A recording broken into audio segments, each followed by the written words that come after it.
अपने छोटे से बच्चे को खेल रहा है, काला धागा लेकर उसकी कमर पे बांध दिया। ये काला धागा उसको बचाएगा नजरे बद से। ये है बदशगुनी।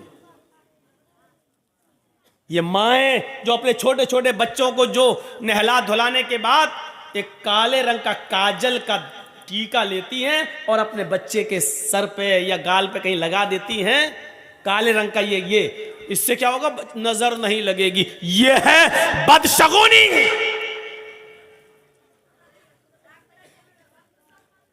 माफ कीजिएगा, सिर्फ इतना सा काला टीका लगा देने से तुम ये समझती हो कि मेरे बच्चे पे नजर नहीं लगेगी।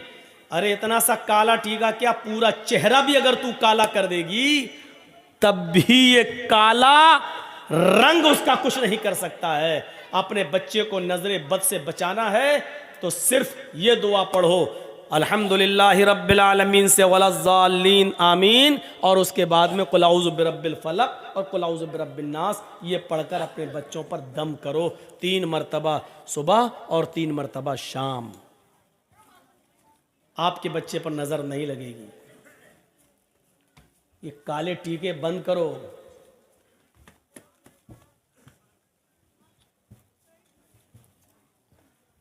ऐसे लगाओ, टीका लगा दिया। कितने बच्चे खेलते हुए हमारी गोद में आ जाते हैं, यही बिहार बंगाल के अंदर। ए मौलाना साहब जरा मेरे बच्चे के सर पे हाथ फेर देना। गोद लिया, काला टीका लगा हुआ है, काजल लगा हुआ है। इस अकीदे के साथ कि काला टीका लगा देने से बच्चे पर नजर नहीं लगेगी, गलत।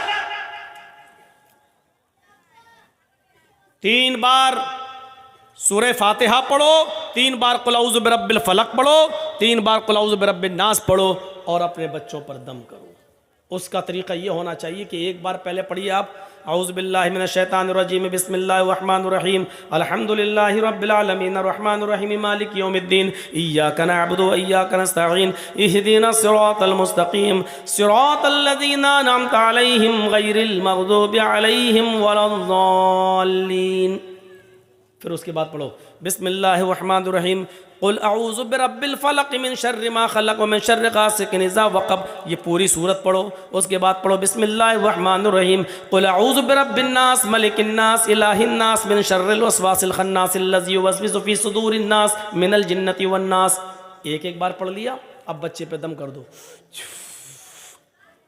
इसके बाद फिर पढ़ो ऐसे ही, फिर पढ़ो ऐसे ही, ऐसे 3 बार पढ़ के आप सुबह दम कर दो फजर की नमाज के बाद और शाम को दम कर दो इशा की नमाज के बाद। मौका लगे तो दोपहर में भी दम कर दो ज़ोहर की नमाज के बाद। लेकिन ये सब करने के लिए अम्मा को उठना पड़ेगा सुबह फजर में, नमाज पढ़ने के बाद दम करने के लिए। अब इन झमेलों से बचने के लिए कुछ कठमुल्लाओं ने कह दिया है काला टीका लगा दो, नजर नहीं लगेगी। सच बता रहे हैं, यही कठमुल्ला उल्टी छुरी से काटे जाने वाले हैं। काले, अगर काली चीज से नजर रुकने वाली होती तो हिंदू भाई तो इतने इतने बड़े वो काली दुर्गा माँ का इतना बड़ा वो लगा लेते हैं अपने घरों में, जबान निकाले हुए करे हुए। अब देखिए, इसका मतलब उनके घर पे तो नजर ही नहीं लगेगी, पूरा इतना बड़ा रख लेते हैं, दरवाजे पे लगा देते हैं, जबान बाहर निकली हुई है। क्या कहेंगे आप उसको? यह है बदशगुनी। कितने बच्चों को देखता हूं नंगे घूमते और काला काला वो बंधा हुआ है। सब क्या गंडा बांध दिया है।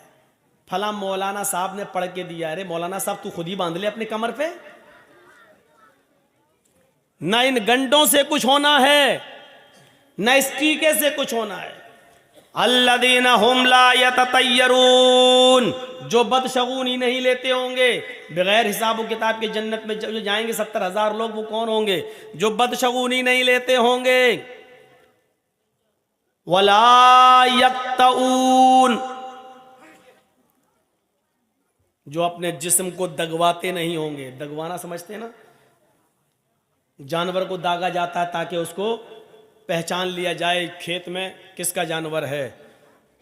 इसी तरीके से यहां पर वो चलवाना, हाथ पे कुछ टैटू बनवाना, मशीन चलवाना, नाम लिखवाना या कोई टैटू बनवाना ताकि वो निशान बना रहे, इसको कहते हैं दगवाना।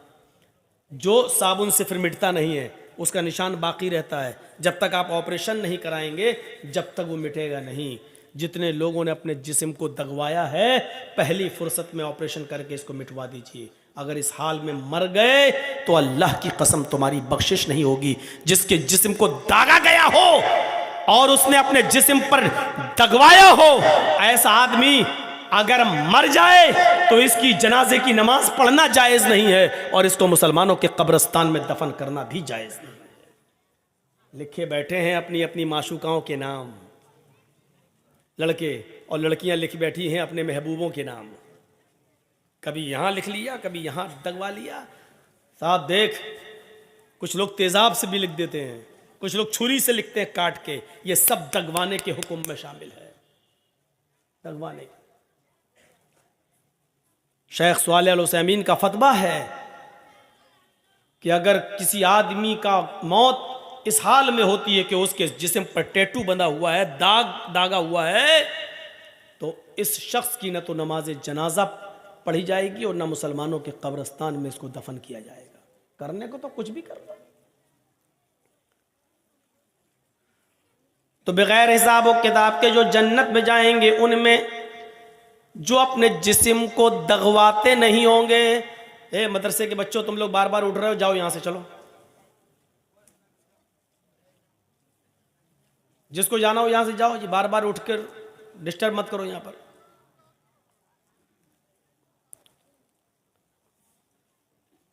अल्लदीना हुम ला यततय्यरून वला यक्तऊन, और जो अपने जिस्म को दगवाते नहीं होंगे। और तीसरी चीज सुन लीजिए, जो बगैर हिसाब व किताब के जो लोग जन्नत में जाएंगे, उनमें तीसरी चीज क्या है? सही बुखारी की हदीस, अल्लाह के नबी फरमाते वला यस्तरकून, जो झाड़ फूक नहीं करते होंगे। बहुत साफ लफ्ज मौजूद है, कोई तशरीह करने की जरूरत नहीं है। जो झाड़ फूक नहीं कराते होंगे। मौलाना साहब बुखार आ गया, फूंक दो मेरे ऊपर। अब मौलाना जर्जी साहब बैठो, बैठ, औज़ुबिल्लाह में सदा पढ़ रहे हैं, छू दम कर रहे हैं। एक बात याद रखिएगा, दम करना जायज है। मसला याद रखिएगा, किसी बीमार आदमी पर सूरह फातिहा पढ़ना, मुअव्वज़तैन पढ़कर दम करना, अल्लाहुम्मा शफ़ी अंत शाफ़ी ला शिफ़ा इल्ला शिफ़ाउ का शिफ़ा अल्ला युगादिरु सक़मन, ये दुआ पढ़कर दम करना जायज़ है। आप इसको नाजायज़ नहीं कह सकते। कुरान की आयतें पढ़कर, सही हदीसें पढ़कर, जो आयात शिफ़ा और आयात दुआ है उसको पढ़कर दम करना जायज़ है। लेकिन अगर कोई बीमार आदमी ये भी ना कराए और अल्लाह पर भरोसा करके छोड़ दे कि नहीं उसी ने बीमार किया है, वही हमें ठीक करेगा, अगर उसकी मर्जी होगी, तो हम क्यों जाएं किसी मुल्ला मौलवी के पास झाड़ फूक कराने? अगर वो अल्लाह पर तवक्कुल करके छोड़ देता है तो ये और ज्यादा बेहतर है। इसी को अल्लाह के नबी ने फरमाया वला यस्तरकून, जो झाड़ फूक नहीं करवाते होंगे। झाड़ फूक की आड़ में असल में बहुत बुरे बुरे काम हो रहे हैं।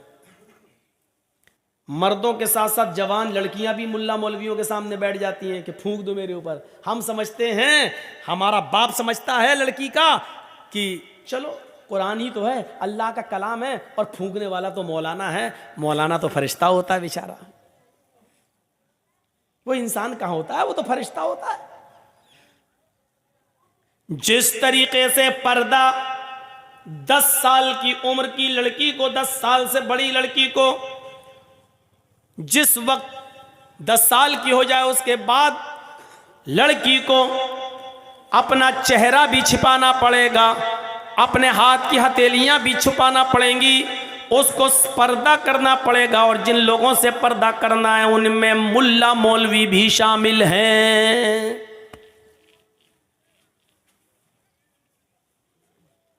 अब लड़की का बाप लड़की पर दम कर सकता है, लड़की का भाई लड़की पर दम कर सकता है, लड़की की माँ लड़की पर दम कर सकती है, लड़की का शौहर लड़की पर दम कर सकता है। माफ कीजिएगा मौलाना जर्जीस, आपकी जवान बेटी पर दम नहीं कर सकते हैं सामने बिठाकर।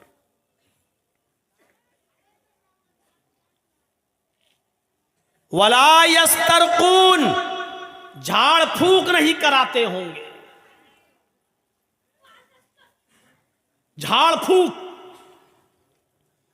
अगर कोई शख्स करता है कुरान और हदीस के दायरे में तो जायज है, लेकिन अगर अल्लाह पर भरोसा करके ये भी ना करवाया जाए तो अफजल है, बेहतर है। वला यस्तर